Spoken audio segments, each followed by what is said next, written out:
Hi, welcome to session 6 of Learning Scratch with Fun. In this session, we'll do a lot of exciting things. So let's start with the condition statements. So we have if and if else, wherein these statements execute a block of code if a specified condition is true. If the condition is false, another block of code can be executed. Let's take two simple examples. One, if it rains today, I won't go to the school. Or if my friends come to the park, I will play. Else, I will read a book. Now let's apply this concept into our Scratch programs. In this session, we will do three programs. So let's go on to scratch.mit.edu. In our first program, we are going to take two sprites, and a sprite can have more than one script. Now that means if all the scripts are there, they are run concurrently, which also means at the same time. Now, whether they are in the same sprite or different sprites, they all run parallelly. Now let's see what we are going to do over here is we'll take the cat and we'll also add one more sprite into it. Let it be a dog. So we have two sprites now. And in case you would like to resize them, you can do that. So we have a cat and dog. So basically our program is based on cat and dog problem. Now a cat produces a sound and a dog too produces a sound. And let's try to build a program that whenever the cat and the dog meet, they greet each other in their own sounds. So cat will say meow and the dog will say bow bow. So let's name our program as cat and dog problem. So there we are. And we save it. Now for the first sprite, which is selected as cat, we go to the code and we take event wherein we take when clicked, we take a forever loop, and then in this forever loop, we ask the cat sprite to change its costumes. So this cat sprite actually has got two costumes. Now after this, we are going to make it wait for a while, otherwise we are not going to see the cat really doing a running job on the screen, and we will ask it to move by 10 steps. Now after that, we can ask it to again switch to costume. Now this time it will be costume 1. So this is going to give the perception of the cat walking on the screen. Now again, we need to add a wait over here. So we can have it for same time, 0.2 seconds. And then we are asking it to go to a random position. So if on edge bounce, this is something which is known to us. And at the same time, set rotation style left to right. So if we hit the flag now, the cat is going randomly on the screen. It is giving a perception of walking, but is also moving randomly. Now, let's go to the dog. So we'll program our dog also in almost similar style. So we have event when clicked. We take the forever loop. We take the looks, which is like switch costume to dog 1B or dog 1A. So these are the two costumes. Now we go and take wait, otherwise we will never see that change. Let it be again 0.2 second only. So this dog will move forward again by say 10 steps, and then it will switch its costume to costume dog 1A. Again, we need a wait. So we put 0.2 seconds over there. And then we ask it to do the same thing as the cat is doing. So we ask it to go to random position. If on edge, bounce and set rotation style as left to right. So we stop and we hit the flag again. So both the cat and the dog should be moving on the screen now. Now, till now, there is no event which specifies what are they supposed to do if at all they meet each other. That means if at all they come in contact with each other. So for that, we have to introduce one more program, each for the dog and also for the cat. So let's do it for the cat first. So I'll take the screen to a bit left. and we give another program. So this is concurrence. All these four programs which we are going to make are going to run in concurrence. So we take forever and we take the if condition. So herein we start with if. So that is going to go with the control and if. Now what we need to do is sensing. If it is touching, that means if the cat sprite is touching the dog sprite. Wow, it's so simple. What is it going to do? Here in this case, it's cat.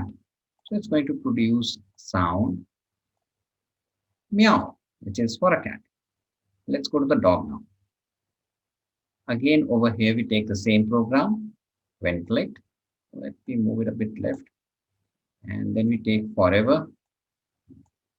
Then we have the if condition. So we have the if. We go to sensing, we take touching. Now this time it is dog touching the cat. So we can take it as sprite 1 because that's the name of the cat sprite. And if you go to the sound, it's going to start the dog sound. So now we are ready with our programs. So let's see what they do. We're hitting the flag and there we go.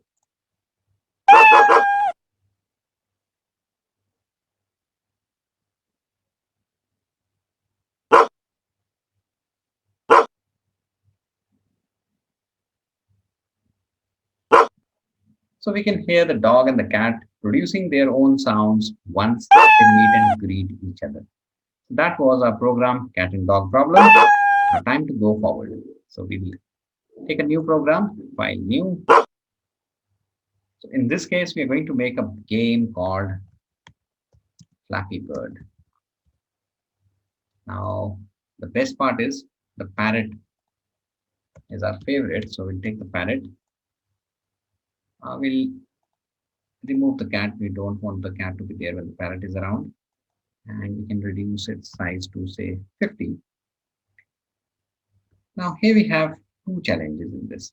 One is it definitely has to use the if condition. And secondly, it also needs to sense the presence of buildings. So we'll take buildings and here we got the buildings. You can rearrange the size, but as of now, this seems to be quite appropriate. If you would like to change the size of the parrot, yes, that can be done. But if you see the buildings, they have lot many costumes. So there are number of buildings and totally there are 10 number of buildings with the buildings sprite. So that's good for us. Now what we are going to do is, let's start with the parrot first.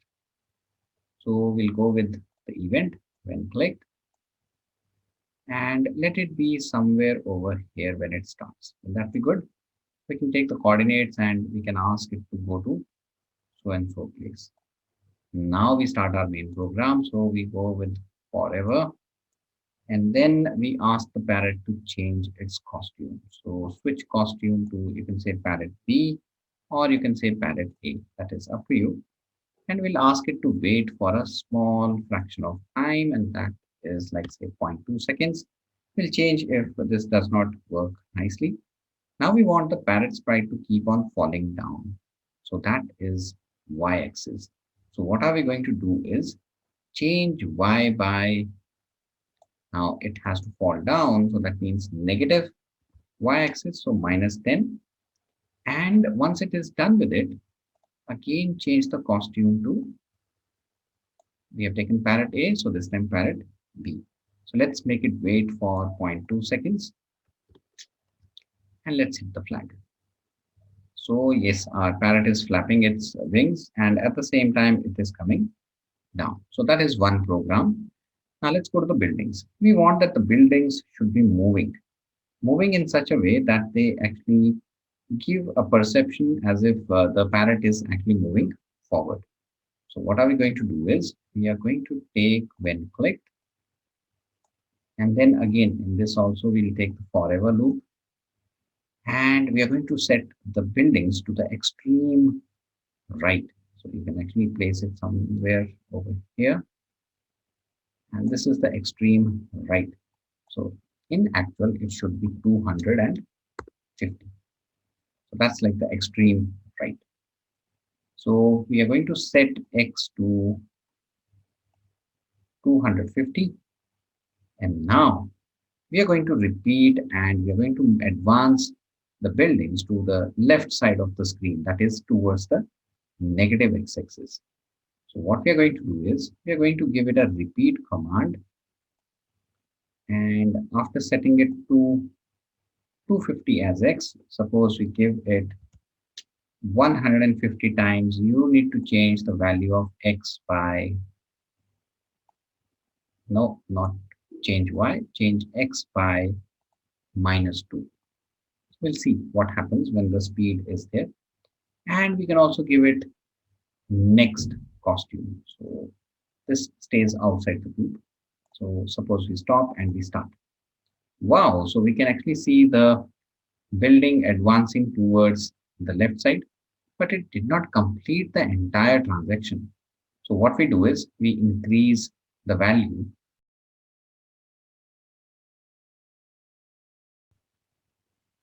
Let's change this over here. So the buildings are moving a bit faster now. Okay, this gives a very good indication as if the buildings are advancing from the right side of the screen to the left side of the screen. But where is our parrot? It has gone down. So let's add some sensing capabilities to this parrot and then let's see what it can do. As of now, our parrot has gone down. So what are we going to do is there is nothing which can actually bring it up. So we are going to introduce one concurrent program, but only activated when the space bar is pressed. So we are in the parrot, we keep space key pressed, and we ask it to change the value of y by say 20. And also at the same time, if on edge, bounce. So now let's see, we'll restart and I'm hitting the space bar. See what is happening. The parrot is falling down on its own, but at the same time, if I hit the space bar, it's moving up. That's fantastic. Let's add some more sensing capabilities to it. If the parrot is flying and is touching the building, it should crash into the building. So that's the sensing capability which we are going to introduce. So we bring in if condition over here, and then we ask it to sense and see whether it is touching the buildings. Easy, isn't it? So we can ask it to create a bird sound or say play bird sound. And then we are going to switch its costume. So this bird can be duplicated and we can actually kind of squeeze this bird so that it looks like it has been hit. And here we are. So this bird has gone hit. So we go back. Now this is our parrot B2. So we'll use the same name over here. So switch costume to parrot B2. That's automatically selected, nothing to do. And we can ask it to wait for a while over here. So say 0.2 seconds. And now, if at all it is striking the building, the entire things should stop. So we have a button over here which says stop all. So that is something which we are going to fit inside the if condition. So right now, if it hits the building, it should be stopping. So we hit the stop button and we hit the flag. So let the bird fall down and hit the building. Okay, it did crash and produce that sound, but the buildings did not stop at the same time.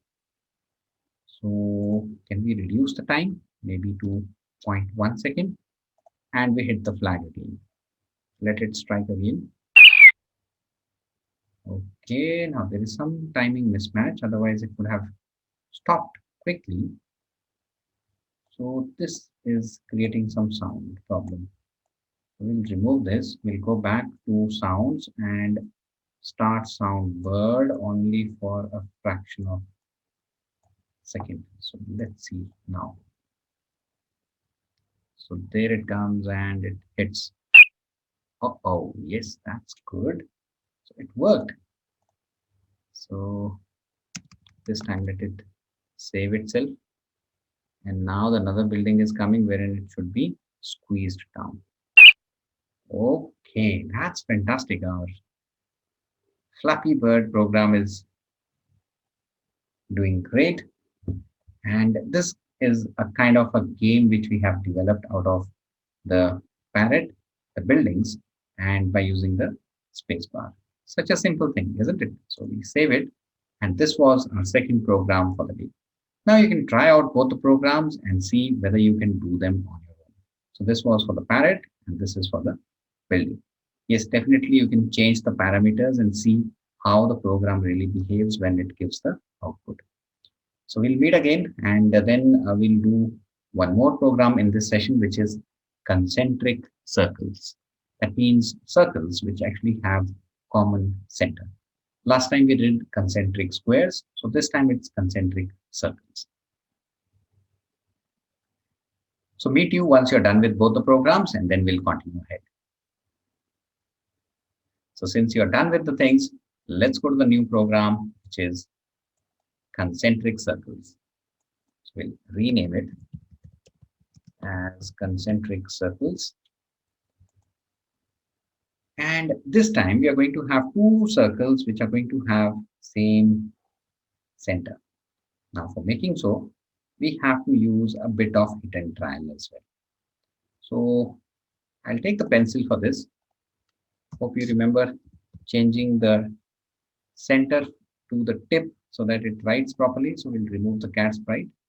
We go to the pencil costume and we select it and we ask it to be a bit small and at the same time lock its position over here. No, we'll lock its position at the tip so that it gives a feeling, so that it gives a perception as if it is writing from its tip.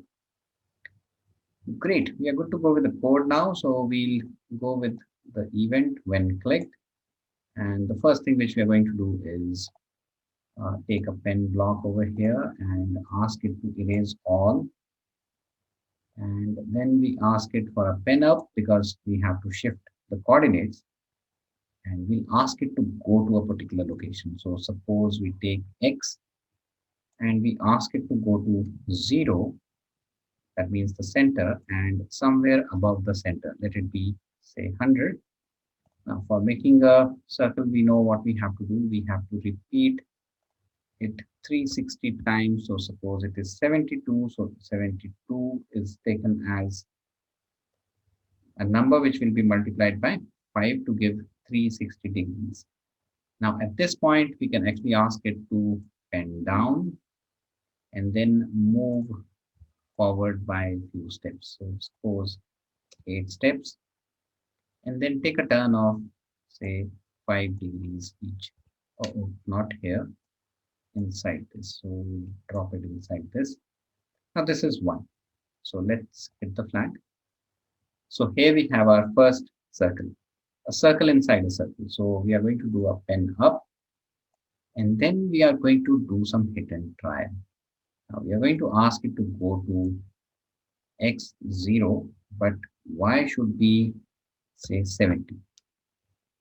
And then again, we ask it to do the same things. So I can duplicate this program, but with a slightly changed values.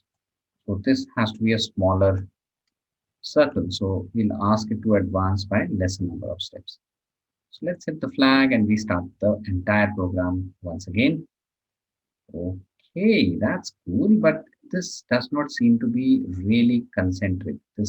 Gap, this gap over here is far more than the gap at the top. Now, this is our time to do some hit and trial over here with this value. So suppose we take it 66 and we hit the flag again. Wow, this seems to be appropriate. So with this, we actually make concentric circles and their center seems to be the same.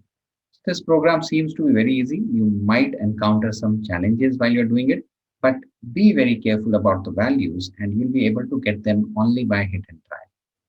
So all the best with this program as well. Hope you have enjoyed the session. We'll meet again in the next one. Till then, happy learning.